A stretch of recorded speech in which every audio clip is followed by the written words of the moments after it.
Welcome to Pathways, a career podcast from the Idaho State University Career Center. I'm your host, Mark Beaver. Today, we're speaking with Dr. Devaleena Pradhan, Assistant Professor of Biological Sciences at Idaho State University. Devaleena is involved in some extremely interesting research here at ISU, and we really could have spent the entire time just talking about her work. But what I find very interesting is she never set out to be doing this type of research, or really any research at all. No, she wasn't even thinking about going into the sciences. Please sit back and enjoy my conversation with Dr. Devaleena Pradhan. Hey Devaleena, how are you doing today? Yeah, I'm good. Thank you for having me here. Yeah, thanks for coming in, of course. So I get the privilege of kind of interacting with you quite a bit around here. I do some work with the biology department, and I get to serve on committees with you. And I get to pick up on just kind of like snippets of what you're doing with students and some kind of even like glimpses into your path to get here. And I just thought it'd be awesome to have you in and talk to you. So I guess, could you tell us what is your position here, and what are some of your like research interests? Okay, so my position here is basically an assistant professor in biological sciences. So my main work that I do spans teaching, research, and service. Mm-hmm. And in terms of research, is that what you asked me? Yeah. Okay. So in terms of research, my main interest is in the area of behavioral neuroendocrinology. Oh. Which is a lot of big words. Yeah, I get that reaction often. But I basically study about animals in a natural setting or a semi-natural setting, and how they interact with each other, and what kind of hormones, specifically maybe in the brain, that regulate those behaviors. So, but it's a mix of physiology and behavior, basically. And so what does that tell us? Like what are we going to gain, as for our knowledge base that's applicable to the world? Yeah, I mean, there's different ways of looking at it. I think if you look at it in terms of looking at hormones, that's probably the easiest to explain. Mm-hmm. Because, I mean, we are influenced by hormones when we're sleeping. We are influenced by hormones the moment we wake up and feel hungry. And so I study hormones and how do hormones regulate these processes.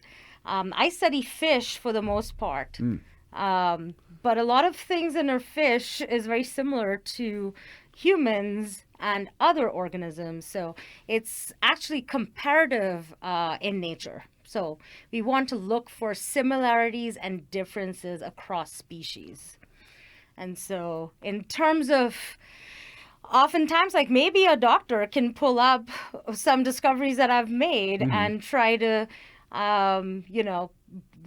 try to see how that would fit in maybe a new drug that they're administering to a patient. But it's not something that's, that they're going to look up directly. They should, yeah. They would come up across it in a search that they did maybe.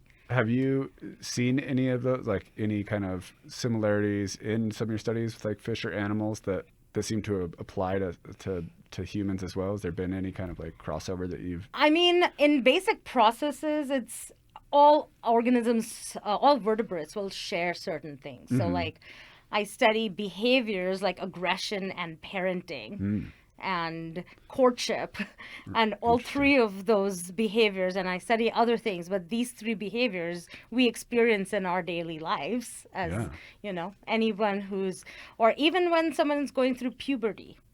I study a fish that can change sex. So essentially, in adulthood, they're capable of going through puberty again, but that is kind of Yeah. It's a natural process that occurs. And so I don't necessarily study diseases, right, but I study what's naturally happening. Interesting. Yeah.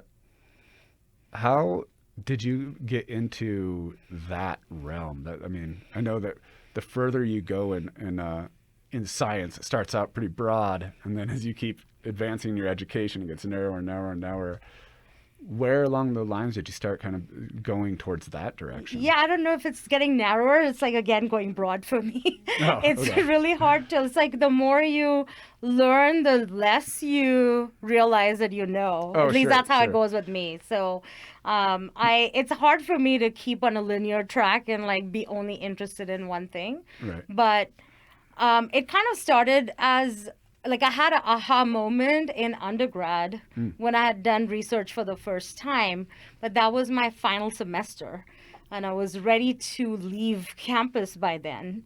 Okay. And it was really like down to my last 3 weeks when I realized that an experiment was that I was doing actually like my methods to try to get to my manipulation had affected the behavior so much that it wasn't going to give me what I was actually looking for. Okay. So my experiment went pretty badly. Okay. Yeah. Yeah. It didn't actually go, like I couldn't answer the questions that I'd set out to answer. And so, and I was going to study social behavior in these tiger barbs. Okay. And so when I realized that, like, the part of science is to kind of backtrack and think about what it is that you could have done. Like, that's the first thing. You blame yourself. There's something I did that messed things up for these fish. And so I had to check my notes and think hard of like of everything along the way, and brainstorm what I did with my advisor. And we figured out what probably affected these fish from not behaving the way they should. Right. And it was basically we had separated the fish, and they were in isolation, kind of in isolation. And then you bring them together and ask them to form hierarchies. And they're not going to do that because they've just not had a whole lot of social contact. And so they were just not behaving how they usually do if they are in a group. Right. Where they're naturally always, around the same fish. Right. They behave very differently compared to if they were in isolation and then they were put back in a place. Like, hey, I think I know you, but Sure. I don't really. So it was a very different. It didn't answer what I set out to. So we thought of what could answer the question and what went wrong. And so that's when we realized that maybe I could do something where I measure hormones, and maybe I've stressed out these fish in some way. Yeah. So what if I measured hormones, and maybe that'll help me figure out stress hormones or some other pathways in the brains that could have affected their behavior. Yeah, that's interesting. My dog was from an animal shelter, and they told us that she was brought there when she was a puppy, and she's never really quite socialized correctly.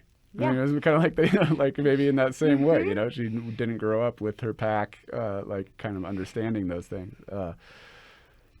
But I think what I was going to say is, so we were talking about this before, that mistakes are like almost essential in science. Yeah. And not only do you learn from them, become a better scientist, but it can open up doors. Yeah, and definitely. kind of change directions for you. This is kind of This one of was those definitely a moments. mistake. Like, it was like I didn't really know at the time it was a mistake, right? Sure. Because we just didn't know. This was brand new. Nobody had really done this work before, or it was not published anywhere. So when you're figuring out your protocol and you try to think about what to do, and you just have to start somewhere. And when you're figuring out something for the first time, you need to do fine tuning, right? It's troubleshooting and fine tuning, and the next time you do it, you can take care of some of these things that could have affected your study. So I started this pretty late in the game. I was graduating. Yeah. So I needed to produce something to present, even though my experiment didn't really work. I had to do a presentation and write about it in a paper format. And so I had to figure out what to write, Yeah. You say that, oh, your experiment went totally wrong. Right, right. It's not wrong. It's just that based on what you did, this is the outcome you got. So this is how you would explain those outcomes, and this is what you would do in future. And so that process I really took to heart as a learning process. Yeah. And that was probably like the first major mistake that I'll always remember. Yeah. And that kind of the scientific way of thinking is like just what you explained in actual research is the same reason why I think is so important to kind of educate youth on like the scientific method and the way of thinking early on, because what you just said could be applied to anything in life. Yes. Right? Yes. I think that this might happen if I do this. I'm going to construct this little experiment, see if it happens. Yes, it did. My hand did get burnt if I touched the stove, and then we progress. Exactly. We do mini experiments in our kitchen all the time. Right, yeah. Anytime you bake, it's like a scientific protocol. So we all do experiments, and I think that word experiment is used quite a bit. Right. I think when people are more aware of the scientific method, I think most people are doing that in their regular life. I think when we make it more structured, that's when people start kind of shying away from it. Yeah, but tying that, like making that connection, like you're doing this all the time, but also putting that last part on it that like, if it didn't turn out the way you wanted, that's maybe that's a failure, but that's not a bad thing. Yeah, that's a learning. It just depends on where you are in the game. So for me, at that point, it was pretty late in the game. I couldn't go back. I didn't have a cushion of another semester to go back and try it over. Sure, but you learned how to probably incorporate that into your paper and how to look back at where maybe how to tighten up your methods going forward, something like that. And that's something that, we can all do, whether it's choosing a career or just you brought up parenting with fish. If you're making mistakes when you're parenting, I'm sure people do. Which is funny because I have a 2.5-year-old, and I constantly try to remind myself like be a scientist, all right? Like it's not. It's okay. That failed. He's screaming. No, that experiment failed. And every context is back. different. Right, like where you're, and one of the things actually going back, if I may bring this, like it's your experience. Okay, it's your early life experience or any kind of experience that's going to set your baseline for the next experience. Right. So that's something that how you take that experience to be, that's going to affect how you behave the next time you are doing this again, how you approach it, your mindset, and so forth. Yeah, it's kind of part of just being a lifelong learner in that same, you get to that point and you can kind of build on what you have there. As you just said, it builds a base for you. Yeah. So you get to engage in some pretty interesting research, and as you just said, it keeps opening up for you. When I think that we've gotten down to fish hormones, that sounds like we're really pinpointing, but it's opening up the worlds to you, obviously. Yeah. Would you say that's one of your favorite parts of your job, or what are some of your favorite parts of your? Yeah, of your work? My favorite part of my job is it's never the same. It's never predictable, which maybe having a comfort zone and having predictability in life is what you want. Like, also like my job is not 8 to 5, and so it extends outside of the normal hours. So it's very difficult to disengage from work. I feel like people are doing that more and more, just depending on what they're doing, because if you look at it as a job or, if that is paying the bills, it's totally fine. Right. But the way this works for me is that it's not just about paying the bills. It's really about being there to educate students. Every student comes with their own set of things, and where they're coming from and what they want out of it, or they don't know what they want out of it. And really the big thing is that in science, everything takes way longer than you expect it to. Yeah. And so that is something that we cannot schedule beforehand. It's always, sometimes that is probably the most frustrating part of my job.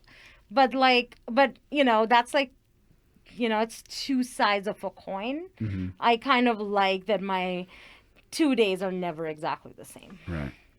If you're just joining us, we're talking with Dr. Devaleena Pradhan, Assistant Professor of Biological Sciences at Idaho State University. So you just touched on that this job is not an 8 to 5. It kind of just follows you. And I mean, you already indicated that you kind of like that it's never the same and is always evolving. And yeah, it's definitely, I think, a personal, it varies by person to person, right? Across the spectrum, some people would want the same kind of predictability every day, very stable, where other people might just not be able to thrive in that. But have you found that having a job that is kind of always around, do you like that as well? Like that it follows you a little bit? Yeah, I mean, it's a part of me for sure, but there are definitely parts of my life that I can take off and not worry about it. Like, if I travel and I'm going somewhere to enjoy, like when I go to India, like I almost don't want to do any work. I'm like, I'm paying to be here. I'm going to take 6 weeks off. Like I did that a few times during grad school. I've taken 6 weeks at a time. So that's a good break. So you actually get to, and you feel like you actually get to disengage in that time?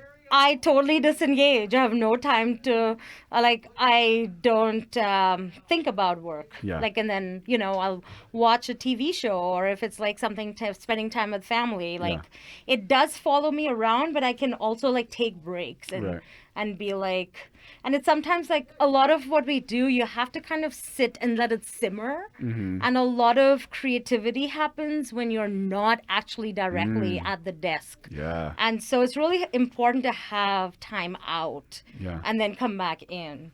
So I could take a few hours off in the evening and then come back, put in another hour before I go to bed. Yeah. And, to do some mindless things that I didn't want to spend my early morning where I'm most awake. Right. I can do some other things later on, so I can really utilize and So the fact that it's not 8 to 5 kind of gives you flexibility to kind of come in and out. And I love what you said about how creativity sometimes it takes time to simmer. To sizzle is what I almost said, but then it starts to sizzle. Yeah, both. You can sizzle and simmer. After it sizzles. Nothing wrong with that. But do you think is that ability to kind of to kind of shut it down and leave, is that something that you had to develop as a skill as part of this job? Yes, I think I had to tell myself. I had to definitely learn that at some point. I don't know when it happened. But what I'll do is that before I'm leaving on a trip, this is my secret. Okay, so I'm revealing my secret. Before I go on a trip, before I check out, what I do is when I'm on the plane or when I have some time out, before I completely check out, is when I make a to-do list for when I have to come back. Oh, okay. And so then that to-do list helps me keep back on track. But that act of writing it down or typing it out, whatever you want to do, maybe it puts it somewhere in my brain where I'm like, oh, yeah. I think there's lots of studies that would indicate actually reflecting, putting it through the process of thinking about it and putting it down, whether it's typed or written by hand. I think written by hand might show stronger correlations, but of embedding things in your memory. I'm just not good with paper, which is why I had to at some point, and also I do field work and I remember my first field work where I had to also finish writing a paper, and I couldn't take my whole stack of literature articles that I had printed out, and I was forced. It's going to take 400 pages. Oh gosh, you couldn't do that. Journal articles and. Oh yeah. So you have to learn. I think that's just an example of I think over time when you figure out what's priority for you, I think you have to find a way around it. So you can recalibrate when you want to. Yeah. Well, let's go back a little ways. Let's go back a long ways. Okay. So this is all very interesting what you've come to be studying. Not something I think that any kid would be maybe thinking of, looking at maybe some fish in a pond, thinking about their hormonal levels and how it's affecting their lives. But When you were a kid, what did you want to be when you grew up? Yeah, I did not want to do any of this. And actually, I wasn't even, I'm a total city person, so I didn't have access to a clean pond to just To do look at the things fish? with. Yeah. So I mean, I did live near the ocean, and I found marine life fascinating, but yeah, that's a whole other story. Like there was one time in my life, and I found that fascinating. But before that, it was all about art. I Oh. wanted to become an artist, like some kind of like either an interior designer or an architect, something like that. Yeah. I never thought that I would become a scientist. And so how did that kind of evolve? Like when did you start moving towards sciences? Yeah, so this is I was kind of forced into it by not forced into it, talked into it by my dad. When I was finished up 10th grade, I lived in India, and we had to make a choice about whether we picked commerce or science or applied sciences and maybe art. I think there were four different things, and it might be the same here. I don't know, but I felt like maybe that was too early to pick. So But was we that had to make a in your high school then? yeah. So Okay. it was actually called junior college. So it wasn't Okay. quite in high school, but we had Right. just finished 10th grade, and then it was considered junior college. And it's not everywhere in India that it's like that. Okay. It's only in a few places. I don't know why, but where I was at, that's how it went. And Interesting. so 11th and 12th was considered junior college. And so you had to make a decision there before you started full on college. Okay. And so I was going to take art, but my dad thought that actually I was not ever good in math. So my biggest reason for going into science, though not going into science, was I didn't like math. And I was afraid of doing math. I barely passed my math classes. And then Oh, really? yeah. And then finally, like every year was like that, except for my 10th grade, because I got a really good tutor, and he taught me how to find my mistakes and figure out, Yeah. I don't know, I How to do learned it, math yeah. in a different way at that time. Yeah. And I was suddenly able to, something clicked, and I did really well in math. From almost basically failing to I didn't fail, but basically Right, yeah. failing, to getting, I think I got 97% on my board exams. So my science, I did pretty well in those board exams. So that kind of, before that, my parents never forced me to do anything. They did force me to do math, but I didn't really Right, figure right. out how To to do do your math. homework, but Yeah, yeah, to do yeah. my homework. Yeah, But sure. they were like, They're good parents. Yeah. yeah, they were working, they were busy, they didn't really every PTA meeting we got Yeah. some kind of Yeah. every time we got our report cards, it was like, oh, you need to do better in math. But Sure. other than that, it was like we were left to our own. So he convincingly Yeah, suggested he that you said, go into the yeah, he sciences? basically said that if I did science now, at that time, then it would give me a base, and I could do anything else from there. But if I did something else, then it would be harder to come back to science. And so that's how he framed Yeah. it. Yeah. I think that's probably a And good so, point. yeah, so then I just gravitated towards biology because I liked drawing, and there was a lot of drawing that I Sure. did in my biology journals before. So, Yeah. yeah. And then so did you just go into a general biology, and how did things kind of just continue to Yeah, so snowball it- towards that, as you're saying, the end of your undergraduate, when Yeah. you're in that position with that experiment? But yeah, how did things kind of funnel towards that? Yeah, I didn't actually know when I came to Canada for my undergrad.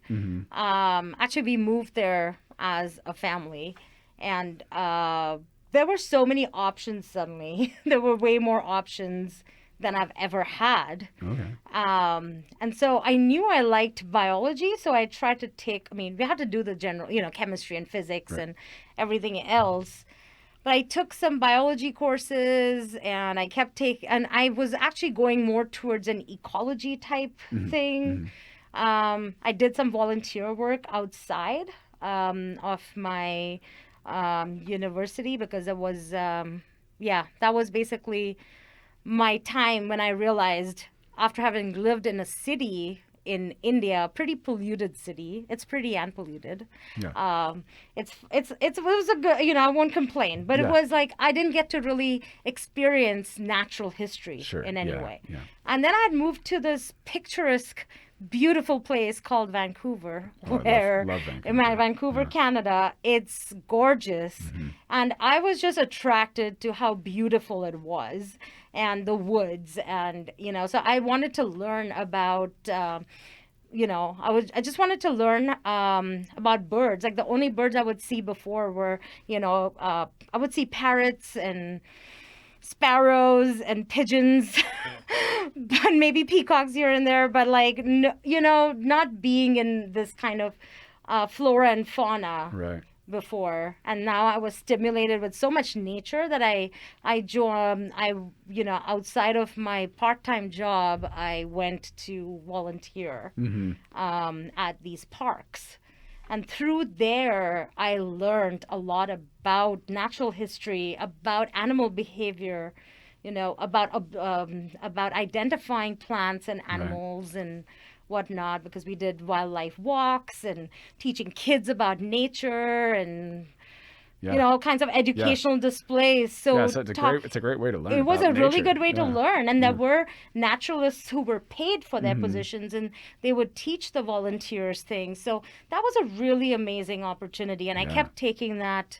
Initially, it was like a summer thing that I started with. Then I looked for year-round experience opportunities. And that was a really good way to learn ecology and conservation type of things. But then in my final year, I took animal behavior, and that kind of introduced me to neuroscience. And so my last semester, so I took animal behavior because I was already watching animals in their natural environment in these positions. And so that's why I took animal behavior. And I was introduced to doing science, like doing an experiment for the first time there, but it was within the constraints of a course.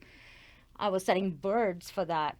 And then and then my final semester, I took neuroscience and developmental neurobiology and things like that. And so that kind of, having those courses happening at the same time, I really understood that biology was about integrating across concepts. And that's something that it took me all those years to figure out. Right. And I would take every class separately, right? Like, when we think about biochemistry as this requirement, we think about this, meeting those different kinds of requirements, but we don't realize that the way they're built is actually to span across these different concepts, because you should be introduced to certain concepts at one point and then other concepts build on it. There's a reason why your program is structured in a certain way. Sure. And it took me a long time to see that. Interesting. Yeah. Like genetics is over here and and they all kind of they all make sense together. Yeah. And so so even now in my research, I find it very difficult. I mean, even though I study animal behavior, and endocrinology, physiology, it's all they're all different. You use molecular biology and you'll use biochemistry. You use all these sciences, all these different sub-disciplines that actually come together. That's such a good thing for our students to be thinking about as they're going through their undergrad. Thinking like kind of those concepts. How does this class build on that class, and where are the connections, and how's it all kind of integrate into the one thing? Yeah. So as we kind of wrap up here, do you have any insights or words of advice for career seekers out there, whether they're students just starting off, or maybe they're halfway through school and wondering if they should go to grad school, or maybe they're even thinking about a career change? They're in a career. Yeah, I mean, I often find students who've applied to say they're preparing for either some kind of professional school, and that's what they're focused on, they're preparing to become a doctor, medical doctor, or they're preparing for vet school. And so for vet school, for example, there are lots of students who come by who are interested in that, but they require so many hours of experience going in when you apply for those positions, and you have to do so much to kind of build your resume towards it. Right. It's not, I think it's really important to enjoy your undergraduate with seeking out as many diverse experiences as possible while, so don't lose sight of, hey, you're here to make connections. You're here to learn as much as you can. Like, don't be fixated on that one track. Maybe you should. Maybe that was my mistake. Maybe you should be fixated on one track and be really focused. But, there are so many options. For me, being an immigrant, what I really enjoyed is these options that we have in the Western world, that you don't have to follow a linear path. And it's okay to to reconsider what it is that you're really attracted to, and ask yourself whether that is really what you want to do, or even try to eliminate what you really don't want to do.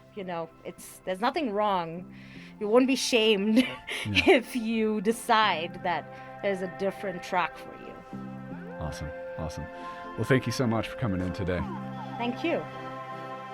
And that was my conversation with Devaleena. It's really difficult to take the advice of a parent, especially at a certain age. I love that Devaleena not only had the foresight to kind of understand the broad wisdom in her father's suggestions, but that once she went down that path, she really followed her own interests along the way. And that's what really carved out her path and put her in the place she is today. If you're interested in your career path, please feel free to visit the ISU Career Center website at isu.edu/career. You can also catch all past episodes of Pathways on Spotify and YouTube, as well as kisu.org/pathways. Likewise, select episodes are aired on KISU FM the second Wednesday of every month at 7:30 p.m. For the ISU Career Center, this is Mark Beaver, wishing you a fantastic